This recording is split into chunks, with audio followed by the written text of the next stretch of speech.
मैं फिर से आपके सामने उसी चैप्टर के साथ जो हमारा चल रहा था काव्य का सेकंड चैप्टर राम लक्ष्मण परशुराम संवाद, जो हमारा काव्य का सेकंड चैप्टर राम लक्ष्मण परशुराम संवाद, उसी का ही आगे का कंटिन्यू।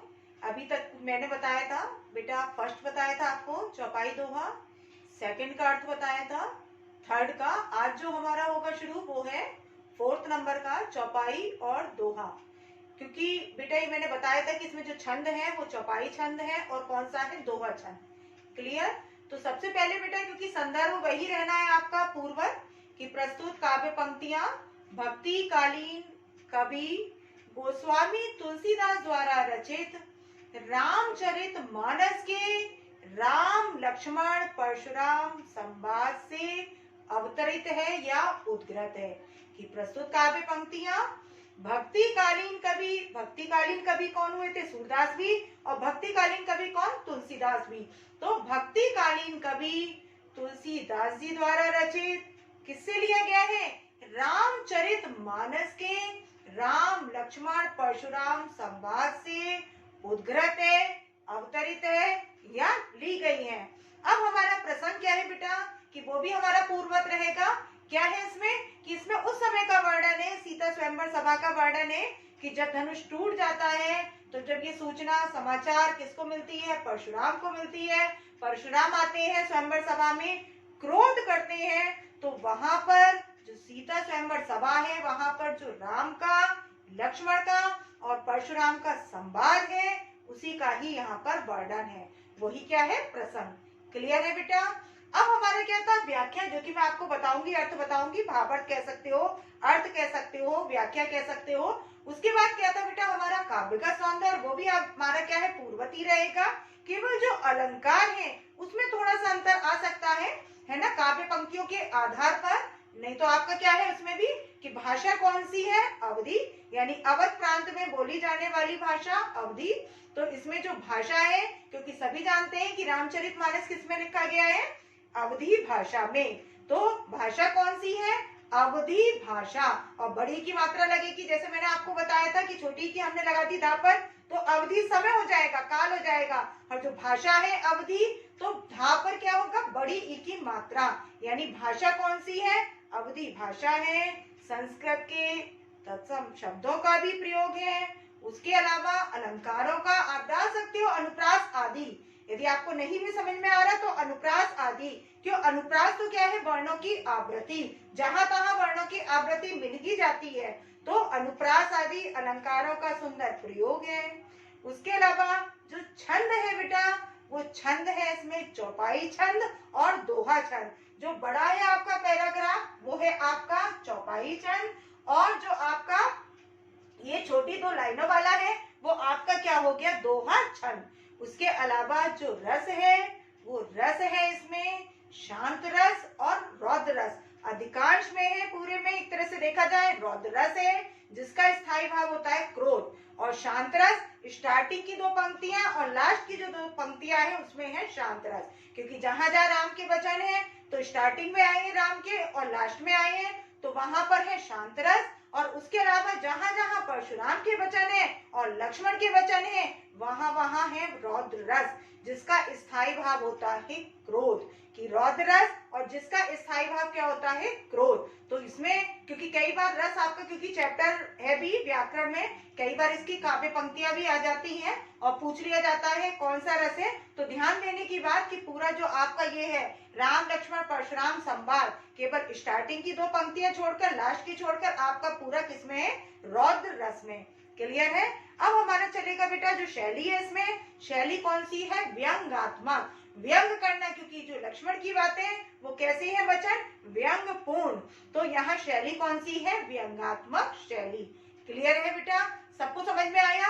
अब यहाँ पर बेटा जो हमारा चल रहा है काव्य पंक्तियां, सब देखेंगे ध्यान से क्या है काव्य पंक्तियां।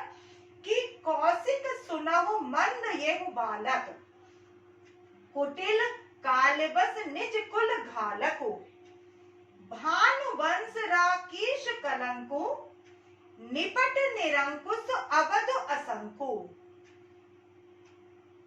काल कवलो होई क्षण माही, कहो पुकार खोर मोहि नाही, तुम हट कहो जो चहो उबारा, कहीं प्रताप बल रोष हमारा। लखन कहो मुनि सुजस तुम्हारा, तुम ही अक्षत को वरने पारा। अपने मुंह तुम अपनी करनी, बार अनेक भात बहु बरनी। नहीं संतोष तब पुन कछु कहिए, जनरिस रोक दुसह दुख सहेऊ। वीर व्रती तुम धीर अछोबा, गारी देत न पाबहु शोभा। अब हमारा जो दोहा है क्या है, दोहा की पंक्तियां, सूर समर कर नी करही, कहीं न जनावही आप। विद्यमान रन पाई रिपु, कायर कथई प्रताप। अब अर्थ का सब समझेंगे तो बहुत ध्यान से समझ में आएगा, एक एक शब्द के अर्थ के साथ साथ, है ना, शाब्दिक अर्थ के साथ साथ, तो बहुत अच्छे से समझ में आएगा कि कौशिक सुनहु मंद येहु बालक। यहाँ पर परशुराम है, क्रोध के साथ कह रहे हैं, किससे कह रहे हैं, कौशिक यानी विश्वामित्र, यानी विश्वामित्र को संबोधित करते हुए कह रहे हैं। और संबोधित करते हुए क्या कह रहे हैं कि कौशिक सुनो, कौशिक माने हे विश्वामित्र, सुनो माने सुनो। मंद येहु बालक, येहु माने यह, बालक माने बालक, मंद माने मंद बुद्धि है। अब येहु बालक किसके लिए प्रयुक्त हुआ है, लक्ष्मण के लिए।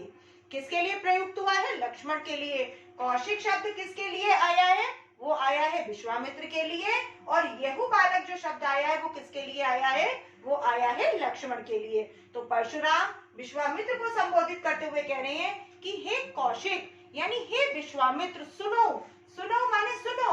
मंद येहु बालक, ये जो बालक है वो कैसा है, मंद बुद्धि बालक है। मंद कहते हैं कम, यानी कम बुद्धि वाला बालक है। अब कुटिल कालवश निज कुल घालकु, कुटिल कहते हैं टेढ़ा, यानी इसका स्वभाव कैसा है, टेढ़ा। कालवश यानी काल के वशीभूत होकर बोल रहा है, यानी इसको मृत्यु का कोई भय नहीं है, इसीलिए तो निडरता के साथ बोले जा रहा है। और निज कुल घालकु, निज कहते हैं अपने, संस्कृत का शब्द है। निज माने अपने, कुल माने वंश, और घालक माने नष्ट कराने वाला है। कि ये जो बालक है वो क्या है, बड़े टेढ़े स्वभाव का है और काल के वशीभूत होकर बोल रहा है, यानी इसको मृत्यु का कोई भय नहीं है और अपने वंश को नष्ट कराने वाला भी है। कौन बालक, लक्ष्मण। कौन कह रहे हैं, परशुराम। और किससे कह रहे हैं, विश्वामित्र को संबोधित करते हुए कह रहे हैं। अब आगे क्या कह रही हैं कि भानु वंश राकेश कलंकु, कि है तो कौन, भानु कहते हैं सूर्य और वंश माने वंशी, है तो सूर्य वंशी है। और राकेश कलंकु, राकेश में यानी चंद्रमा में कलंक के समान है। चंद्रमा में धब्बा है ना, एक निशान काला कहा जाता है, तो है तो सूर्यवंशी, क्योंकि राम कैसे थे बेटा, रघुवंशी कहा जाता है ना, सूर्यवंशी कहा जाता है, तो है तो ये सूर्यवंशी है ना। लेकिन सूर्यवंशी होने के बावजूद भी चंद्रमा में कलंक के समान है। और क्यों कह रहे हैं विश्वामित्र से, क्योंकि राम लक्ष्मण किसके साथ आए थे, विश्वामित्र के साथ आए थे। क्योंकि विश्वामित्र अपने साथ ले गए थे ना राम और लक्ष्मण को, क्योंकि जो राक्षस लोग थे वो धार्मिक अनुष्ठान आदि में बाधा पहुंचाते थे, तो राम को लेकर आए थे। साथ में कौन आए थे, लक्ष्मण भी आए थे। तो विश्वामित्र जो स्वयंवर सभा में आए थे, किसको लेकर आए थे, राम और लक्ष्मण को। तो इसलिए किससे कह रहे हैं परशुराम, विश्वामित्र को संबोधित करते हुए। अब आगे क्या है बेटा कि निपट निरंकुश अवध असंकु। निपट कहते हैं बेटा पूरी तरह से, निपट यानी पूरी तरीके से, निरंकुश अनियंत्रित है ना, अनियंत्रित है, इसका नियंत्रण नहीं अपने आप से बाहर हो जाता है। तो निपट माने पूरी तरह से, निरंकुश माने अनियंत्रित है। और अवधु, अवधु कहते हैं अबोध यानी नादान। अवधु का मतलब क्या है, अबोध यानी नादान। और असंको माने शंका से रहित, क्योंकि आ उपसर्ग लग गया है, संको माने शंका, आ माने रहित, है ना, तो शंका से रहित है। तो अब क्या क्या बताया बच्चे के बारे में कि कैसा है, पूरी तरह से अनियंत्रित है, अबोध है यानी नादान है, और अशंको माने शंका से रहित है। क्लियर बेटा। अब आगे क्या कह रहे हैं कि काल कवलो होय क्षण माई। काल कवलो माने काल को प्राप्त हो जाएगा, यानी मृत्यु को प्राप्त हो जाएगा। और होय माने हो जाना, क्षण माई माने क्षण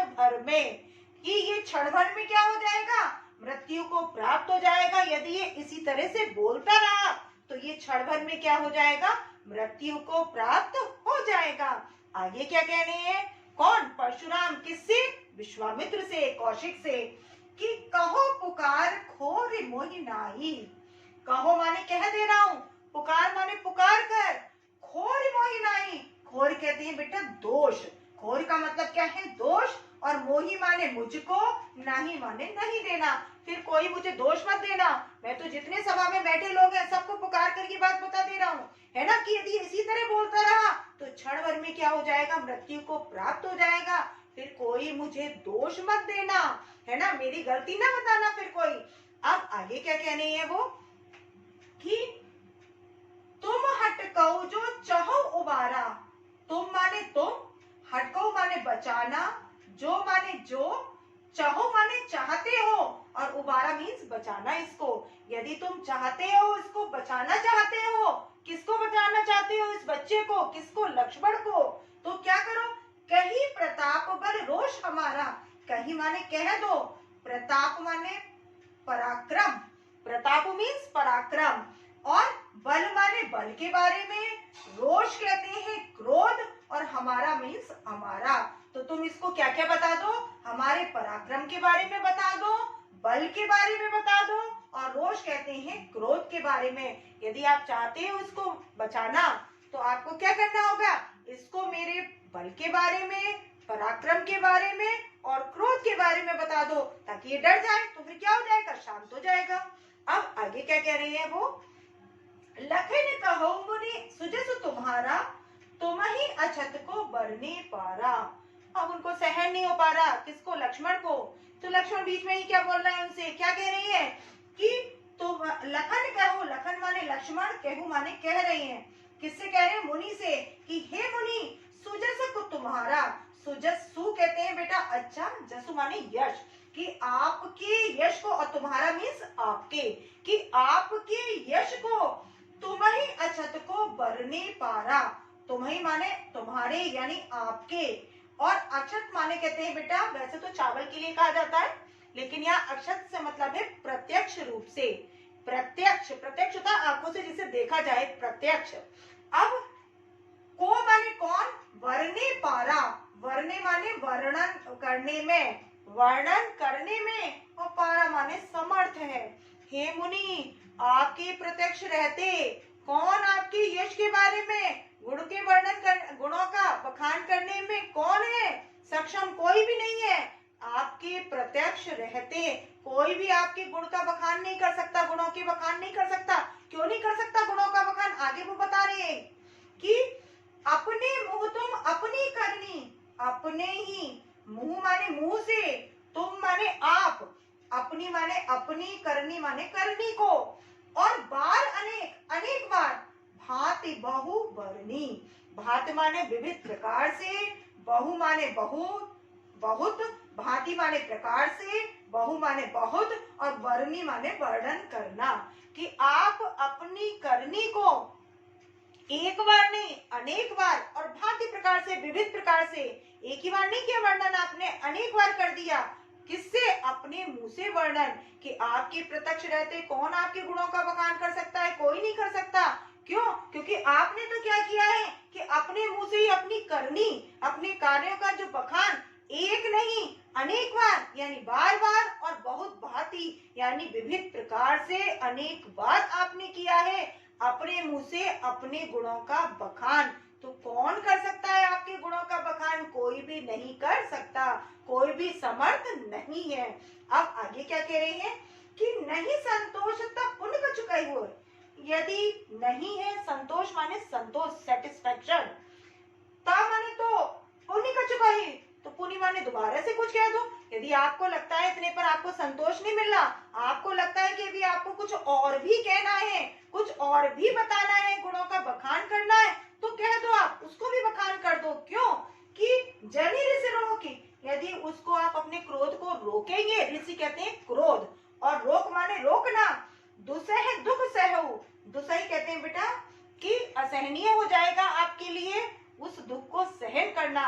यदि आप अपने अंदर उसको रोकेंगे तो आपके लिए बड़ा कठिन हो जाएगा सहन करना, और आपको इससे क्या होगा, दर्द होगा, तकलीफ होगी। ऐसा होता है ना बेटा कि बहुत लोग ऐसे होते हैं कि जो अपने अंदर बहुत बातें रख लेते हैं। बहुत से होते हैं ऐसे कि जब तक अपने अंदर का पूरा बखान नहीं कर देते, बता नहीं देते, उनको चैन नहीं मिलता है ना, कि जब तक अपना पूरा बखान ना कर दे, अंदर का निकाल ना दे, तो उनके पेट का दर्द बना रहता है। तो वही वो किससे कह रहे हैं, लक्ष्मण परशुराम से, कि यदि इतने पर भी आपको संतोष नहीं है, आपको अभी लगता है कि कुछ अभी रह गया है, तो आप उसका भी बखान कर दो। क्यों? क्योंकि यदि आप उसे रोकेंगे, क्रोध को रोकेंगे, तो आपके लिए बड़ा असहनीय हो जाएगा, यानी आपके लिए कष्टकारी हो जाएगा, और आपका दुख क्या हो जाएगा, बढ़ जाएगा। अब आगे क्या कह रही हैं कि वीर प्रति तुम धीर अछोभा। अब उनकी थोड़ी चापलूसी कर दे रहे हैं कि वीर व्रती, आप वीर व्रत का पालन करने वाले हैं, अर्थात क्या है, आप वीर हैं। और तुम माने आप, धीर माने धैर्यशाली, और अछोभा वाले क्षोभ से रहित यानी क्रोध से रहित, क्योंकि व्यंग कर रहे हैं। क्रोध से रहित कहाँ है वो, कोई शांत स्वभाव के तो है नहीं, धैर्यशाली तो है नहीं, वो तो कैसे है, परशुराम क्रोधी स्वभाव के हैं। लेकिन लक्ष्मण, मैंने बताया था ना, व्यंगात्मक शैली है, व्यंग कर रहे हैं, और व्यंग करते हुए क्या कह रहे हैं कि आप कैसे हैं, वीरव्रती हैं, धैर्यशाली हैं, धीर माने धैर्यशाली हैं, अछोभा कहते हैं क्रोध से रहित यानी क्षोभ से रहित। लेकिन अब आगे क्या कह रहे हैं, गारी देत न पावहु शोभा। गारी माने गाली देते हुए, ना माने नहीं, पावो माने पाते हैं, शोभा माने शोभा। आपको गाली देते अच्छा नहीं लग रहा, जो आप अनुचित वचन बोले जा रहे हैं, कटु बोले जा रहे हैं, तो आप अच्छे नहीं लग रहे हैं। क्यों? अब वो आगे क्या कह रहे हैं कि सूर समर कर नी करही, कहीं न जनाबहु आप, विद्यमान रन पाई रिपु, कायर कथई प्रताप। सूर कहते हैं बेटा शूरवीर यानी बलशाली, और समर माने युद्ध भूमि, समर का मतलब युद्ध भूमि, करनी माने करनी को, करही माने करके दिखाते हैं। जो शूरवीर होते हैं, जो बलशाली होते हैं, वो युद्ध भूमि में अपनी करनी करके दिखाते हैं, यानी युद्ध करके दिखाते हैं। कहीं न जनाब आप, कहीं माने कहने, नहीं माने नहीं, जनाबा माने जताते हैं, आप माने अपने, अपने बल पराक्रम के बारे में जताते नहीं है, बताते नहीं है, अपने गुणों का बखान नहीं करते हैं, वो तो अपनी करनी युद्ध भूमि में करके दिखाते हैं, यानी युद्ध कौशल का प्रदर्शन करके दिखाते हैं। और विद्यमान रन पाई रिपु, विद्यमान कहते हैं उपस्थित, रण माने युद्ध भूमि में, रण का मतलब ऐसे होता है युद्ध, अब यहाँ पर जो मतलब क्या है, युद्ध भूमि। पाई माने पाके, रिपु कहते हैं शत्रु को, कि युद्ध भूमि में शत्रु को उपस्थित देखकर, विद्यमान देखकर, कायर कथई प्रताप, जो कायर लोग होते हैं वही अपने प्रताप मीन्स पराक्रम का कथई माने कहते हैं, यानी बखान करते हैं। तो क्या अर्थ निकला कि युद्ध भूमि में शत्रु को उपस्थित देखकर जो कायर होते हैं वही अपने पराक्रम का बखान करते हैं, अपने शक्ति का बखान करते हैं। जो कौन होते हैं, बलशाली होते हैं, वीर होते हैं, वो तो शत्रु को सामने उपस्थित देखकर युद्ध करते हैं, अपने गुणों का बखान नहीं करते। और ये बेटा प्रैक्टिकल बात है, जितना फलदार वृक्ष होता है उतना ही झुका होता है, जितने विनम्र व्यक्ति होते हैं बेटा उतने ही क्या होते हैं, शांत स्वभाव के होते हैं, है ना। तो बेटा क्या है, ये कहा भी जाता है कि जितना फलदार वृक्ष उतना ही झुका हुआ, वैसे ही क्या है, जो शांत स्वभाव के विनम्र होते हैं बेटा, है ना, उन्हें अपने और गुण का, यदि गुणवान व्यक्ति है उसको अपने गुणों का बखान की आवश्यकता ही नहीं है। क्यों नहीं है अपने गुणों की, कि उसके गुण तो सामने वाले को बेटा दिख ही जानी है। जो गुणहीन होते हैं व्यक्ति, उनको लगता है कि मैं अपनी प्रशंसा पाऊं, मेरे में है नहीं ऐसा कुछ भी कि मैं प्रशंसा के योग्य, तो वो क्या करते हैं, चार लोगों में अपनी झूठी तारीफ करना, बखान करना, है ना, अपनी डींगे हाँकना, लंबा चौड़ा बोलना। तो यहाँ पर क्या है कि जो लक्ष्मण कह रहे हैं, किससे कह रहे हैं, परशुराम से कह रहे हैं कि शूरवीर जो होते हैं वो क्या होते हैं, युद्ध भूमि में अपनी करनी करके दिखाते हैं, अपने गुणों का बखान नहीं करते, और युद्ध भूमि में शत्रु को उपस्थित देखकर जो कायर होते हैं वही अपने पराक्रम का क्या करते हैं, बखान करते हैं, और जो वीर योद्धा होते हैं वो युद्ध भूमि में युद्ध का प्रदर्शन करते हैं। क्लियर है? एक बार बेटा मैं फिर से ले रही हूँ जल्दी जल्दी, जहां जिसका जो भी छूटा होगा उसको समझ में आ जाएगा। क्लियर है बेटा? कि कौशिक सुनो मंद ये बालक, कि हे कौशिक सुनो, ये जो बालक है कौन, लक्ष्मण, कैसा है, मंद बुद्धि बालक है, यानी कम बुद्धि का बालक है। कुटिल कालवश निज कुल घालक। कुटिल माने टेढ़े स्वभाव का है, काल को आमंत्रित करने वाला है, मृत्यु को पुकारने वाला है, बुलाने वाला है, निज कुल घालक और अपने वंश को यानी कुल को नष्ट कराने वाला है। भान वंश राकेश कलंकु है तो सूर्यवंशी, लेकिन सूर्यवंशी होने के बावजूद भी पूर्ण चंद्र में कलंक के समान है। अब आगे क्या कह रही है कि निपट निरंकुश अवध असंकु, कि ये पूरी तरह से अनियंत्रित है, अबोध है और शंका से रहित है। अब आगे कह रहे हैं कि काल कवलव ओय क्षण माही, कहो पुकार खोर मोहि नाही, कि यदि ये इसी तरीके से बोलता रहा तो क्षण भर में ही क्या हो जाएगा, काल कवलव हो जाएगा, यानी मृत्यु को प्राप्त हो जाएगा, काल के वशीभूत हो जाएगा। कहो पुकार खोर मोहि नाही, ये बात मैं सबको पुकार कर बता दे रहा हूँ, अब कोई मुझे दोष मत देना उसके लिए, क्योंकि सभा में उपस्थित जितने भी लोग हैं मैं सबको ये बात पुकार कर बता दे रहा हूँ, अब कोई भी मुझे किसी भी प्रकार का दोष ना देना। अब आगे क्या कह रही है कि तुम हट कहू जो चाहो उबारा, कहू प्रताप बल रोष हमारा। यदि आप इसको चाहते हो बचाना, है ना, कि यदि आप इसको क्या करना चाहते हो, उबारना चाहते हो, बचाना चाहते हो, तो इसको मेरे बल के बारे में, प्रताप के बारे में और क्रोध के बारे में बता दे, कि इसको मेरे पराक्रम के बारे में, बल के बारे में और क्रोध के बारे में बता दे कि मैं कितना क्रोधी स्वभाव का हूँ। अब आगे, लखन कहो मुनि सुजस तुम्हारा, तुम ही अछत को बरने पारा। जब उनके वचनों को सुना तो लक्ष्मण कह रहे हैं कि हे मुनि, आपके प्रत्यक्ष रहते कौन आपके गुणों का बखान कर सकता है, कोई भी आपके गुणों का बखान नहीं कर सकता। क्यों नहीं कर सकता, कि अपने मुंह तुम अपनी करनी बार अनेक बातें हैं वर्णी, कि आप तो अपने मुंह से अपनी करनी को एक बार नहीं अनेक बार और विविध भांति से, विविध प्रकार से बता चुके हैं, तो कौन आपके गुणों का बखान करेगा, कोई भी नहीं कर सकता आपके गुणों का बखान। और नहीं संतोष तो पद पुनि कछु कही, जनेरे से रोके दुसरे दुख सहूं। यदि इतने पर भी आपको संतोष नहीं है, कुछ और लगता है आपको बताना, तो आप वो भी कह दो, क्योंकि यदि आप उसे रोकेंगे, अपने अंदर रखेंगे, तो आपके लिए उसे सहन करना कठिन हो जाएगा।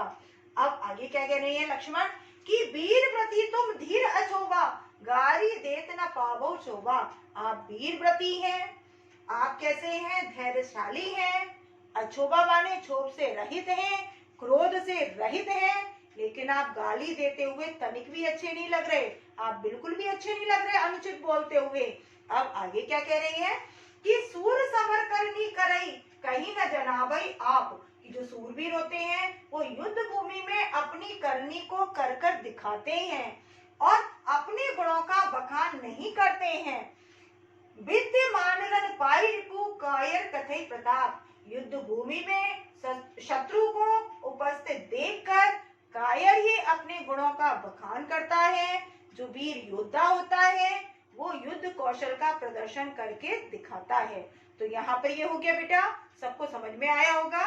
संदर्भ, प्रसंग, व्याख्या, काव्य का सौंदर्य की वही अवधि भाषा, संस्कृत के तत्सम शब्द, अलंकारों का सुंदर प्रयोग, उसके अलावा चौपाई छंद है, और कौन सा छंद है, दोहा छंद है, कौन सा रस है, शांत रस है और रौद्र रस है। इनमें तो पंक्तियों में आपका रौद्री रस है, क्योंकि राम के वचन नहीं है, लक्ष्मण परशुराम के ही है, तो यहाँ इन पंक्तियों में क्या है, रौद्र रस है। उसके अलावा व्यंग्यात्मक शैली है और संबोधनात्मक भी है, क्योंकि किसको, परशुराम किसको संबोधित करते हुए कह रहे थे, विश्वामित्र को, तो व्यंग्यात्मक शैली भी है, संबोधनात्मक भी।